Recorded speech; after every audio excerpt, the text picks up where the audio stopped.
आदाब, जय हिंद, जय भारत। मैं मोहम्मद तौफीक BTS news and TV channel में आपका इस्तकबाल करता हूं। आइए देखते हैं आज की ताज़ा खबर। Thank you very much. जय तेलंगाना, जय तेलंगाना। అందరికీ నమస్కారం. గౌరవనీయులు వేదిక మీద ఉన్నటువంటి పెద్దలందరికీ పేరు పేరున నమస్కారాలు. ప్రత్యేకించి న్యూ డెమోక్రసీ పార్టీ నుండి విచ్చేసిన అన్న గోవర్ధన్ అన్న గారికి, అక్క సంధ్యక్క గారికి, అట్లానే శేఖర్ రెడ్డి అన్న గారికి, వేదిక మీద అనేక మంది ఉన్నారు. నరహరి సార్ ఉన్నారు, అన్ని కుల అశోక్ సార్ ఉన్నారు, చాలా కుల సంఘాలకు సంబంధించినటువంటి నాయకులు ఉన్నారు. వారి పేర్లన్నీ ఒక్కొక్కటిగా నేను అక్నాలెడ్జ్ చేయడం జరుగుతుంది. అయితే ఇవాళ ఈ కార్యక్రమం పెట్టుకోవడానికి ముఖ్య ఉద్దేశం, ఫస్ట్ ఒక 2 నిమిషాలు వివరించిన తర్వాత అందరూ అతిథులు కూడా మాట్లాడేటటువంటి అవకాశం ఉంటుందని తెలియజేస్తూ ఉన్నాను. ఇవాళ భారతదేశ వ్యాప్తంగా జనగణన అనేటటువంటిది ఒక ఎక్సర్సైజ్ జరుగుతూ ఉంది. కులగణన అనేటటువంటి ఎక్సర్సైజ్ జరుగుతుంది. సెన్సెస్ వాస్తవానికి 2011లో జరిగింది. ప్రతి 10 సంవత్సరాలకు జరగాలి అంటే 2021లో జరగాల్సి ఉండే. కానీ 2021లో కోవిడ్ వచ్చిందని చెప్పి జనాభా గణన చేయకుండా వదిలేయడం జరిగింది. ఆ తర్వాత సందర్భంలో ఇవాళ భారతదేశ వ్యాప్తంగా జరుగుతున్నటువంటి చర్చలో భాగంగా బీసీలకు సంబంధించి గణన కావాలనేటటువంటి డిమాండ్ అన్ని రాష్ట్రాల్లో కూడా వస్తున్నటువంటి సందర్భంలో మరి కేంద్ర ప్రభుత్వం కూడా మేము కులగణన చేస్తామని చెప్పి చెప్పడం జరిగింది. వారు కులగణన చేస్తామని చెప్పగానే అందరం కూడా వాస్తవానికి ఆశ్చర్యపోయినాం. ఎట్లా బుద్ధి వచ్చింది ఇట్లా వీళ్ళకు సడన్గా కులగణన ఎట్లా చేస్తా అన్నారని. ఎందుకంటే కులాల వారీగా గణన చేసినప్పుడు భారతదేశంలో ఉన్నటువంటి కమ్యూనిటీస్ అన్నిటి గురించి ఒక్కసారి లెక్క నిగ్గు తేల్చుకున్నప్పుడు వారికి ఇస్తున్నటువంటి బడ్జెట్ ఎంత, వారికి వస్తున్నటువంటి ఉద్యోగాలు ఎన్ని అనేటటువంటి ప్రశ్నలు సాధారణంగానే వాటిని వెనక నుండి బయలుదేరుతాయి. కాబట్టి మరి కులగణన అనేది మంచి కాన్సెప్ట్ అని అందరు కూడా సంతోషించినాం.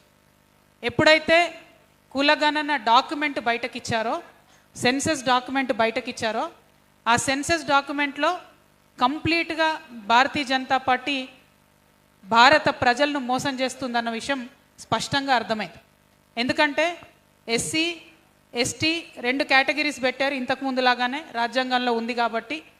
కానీ ఏదైతే OBC అనే కేటగిరీ పెడతామని చెప్పారో అది పెట్టకుండా డైరెక్ట్గా కులము అనేటటువంటిది ఇంక్లూడ్ చేశారు. మనందరికీ తెలుసు కుల వ్యవస్థ భారతదేశంలో ఎంత కన్ఫ్యూజింగ్గా ఉంటుందో మనందరికీ తెలుసు. ఒక్కొక్క రాష్ట్రంలో ఒక్కొక్క కులాన్ని ఒక్కొక్క పేరుతో పిలుస్తాం. ఉదాహరణకు నేను వెలమ కమ్యూనిటీ, తెలంగాణలో నేను OC, మహారాష్ట్రలో నేను SC, ఆంధ్రప్రదేశ్లో నేను BC. మరి ఒక్క కమ్యూనిటీ, అది కూడా ఇంత చిన్న కమ్యూనిటీకి, సంఖ్యాపరంగా చిన్నగా ఉండేటటువంటి కమ్యూనిటీకే 3 రాష్ట్రాల్లో 3 రకాలుగా ఉంటే మరి 56% పైబడి ఉన్నటువంటి BC కమ్యూనిటీలైనా మిగతా OC కమ్యూనిటీలైనా ఎంత కన్ఫ్యూజన్ ఉంటుందో మనందరికీ తెలిసిందే. సో ఇవాళ ఇక్కడ అన్ని కమ్యూనిటీస్ని పిలవడం జరిగింది.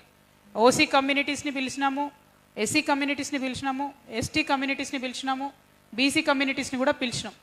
ఎందుకంటే భారతీయ జనతా పార్టీ వచ్చిన తర్వాత EWS అనే రిజర్వేషన్ పెట్టింది ఒక 10%. మరి EWS రిజర్వేషన్ పెట్టినప్పుడు అప్పర్ క్యాస్ట్లో ఉండేటటువంటి అగ్రవర్ణాల్లో ఉండేటటువంటి పేదలకు కూడా సర్టిఫికెట్లు ఇస్తున్నారు.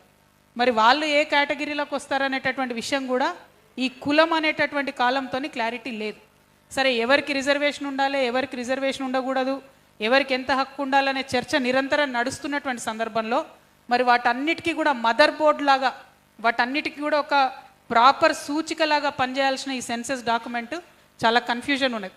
ఆ కన్ఫ్యూజను తెలియక జరిగింది కాదు, తెలిసి జరిగింది. కులగణన చేస్తామని చెప్పినటువంటి వారు మాట తప్పడం వల్ల జరిగిందని చెప్పి బలంగా నేను విశ్వసిస్తూ ఉన్నాను.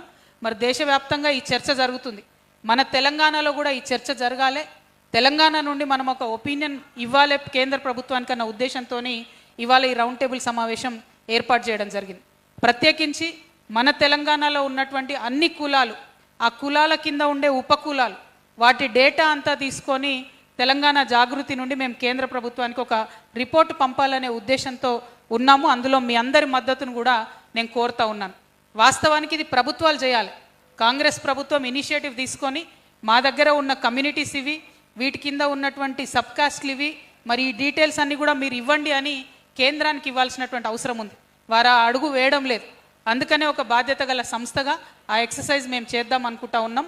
మనందరి ఒపీనియన్స్ కూడా తీసుకొని ఏ విధంగా చేస్తే బాగుంటుంది అనేటటువంటి ఒక డీటెయిల్డ్ రిపోర్ట్ని కూడా కేంద్రానికి పంపుతాం. మన తెలంగాణలో ఏది ఇవాళ ఆలోచిస్తామో భారతదేశం రేపు ఆలోచిస్తుంది. So Telangana thinks first, India follows next.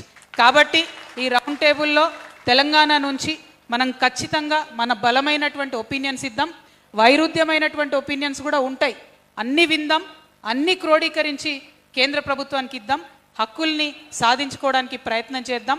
మరి ఈ రౌండ్ టేబుల్కి వచ్చినటువంటి ప్రతి ఒక్కరికి కూడా నేను పేరు పేరున ధన్యవాదాలు తెలియజేస్తూ ఉన్నాను. మీరందరూ కూడా పార్టిసిపేట్ అయినారు. అయితే ఇక్కడ ఒకటి ఖచ్చితంగా మనందరం ఆలోచన చేయాలి. పొలిటికల్ పార్టీస్ పాత్ర చాలా ఎక్కువ ఉంటుంది. పొలిటికల్ పార్టీస్ అధికార పక్షంలో ఉన్న వాళ్ళైనా విపక్షంలో ఉన్న వాళ్ళైనా ఒక స్టాండ్ తీసుకోవాలి. సత్యమన్న గారిని వెల్కమ్ చేస్తాను, రండన్. మరి ఒక స్టాండ్ తీసుకోవాలి. ఆ స్టాండ్ తీసుకోకుండా ఇవాళ బీఆర్ఎస్ పార్టీ మరి సెన్సస్ మీద ఏం మాట్లాడతలేదు, కాంగ్రెస్ పార్టీ సెన్సస్ డాక్యుమెంట్ మీద ఏం మాట్లాడతలేదు. సరే, బీజేపీ అంటే వాళ్ళు ఆల్రెడీ డాక్యుమెంట్ రిలీజ్ చేసిరు, దానికి మద్దతుగా మాట్లాడుతూ ఉన్నారు. కాబట్టి ఈ పార్టీలన్నింటిలో కూడా కదలిక రావాలి, వాళ్ళు ప్రజల పక్షాన నిలవాలని చెప్పి డిమాండ్ చేస్తూ నేను సెలవు తీసుకుంటా ఉన్నాను. వచ్చిన అతిథులందరికీ ఒక్కొక్కరిగా కూడా కృష్ణన్న గారి తరఫున అన్న సత్యమన్న గారు వచ్చినారు. కృష్ణయ్య గారు ఢిల్లీ వెళ్ళడం జరిగింది. జాతీయ ఉపాధ్యక్షులు సత్యమన్న గారికి వెల్కమ్ చెప్తా ఉన్నాం. వచ్చినటువంటి వారందరికీ కూడా సమయం ఇవ్వడం జరుగుతుందండి. కొంచెం సంయమనం పాటించండి. జాగృతి కార్యకర్తలు దయచేసి కూర్చోవాలి. ఎవరైనా గెస్ట్లు వచ్చినప్పుడు మీ అంతటా మీరే లేచి ప్లేస్ ఇవ్వండి. Thank you. జై తెలంగాణ. నరేష్, నవీన్ గెస్ట్ల కోసం చూడండి, వస్తున్నారు చాలామంది, కూర్చోబెట్టుకోండి.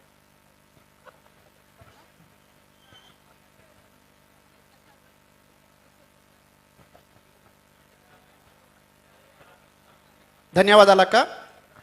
ఈ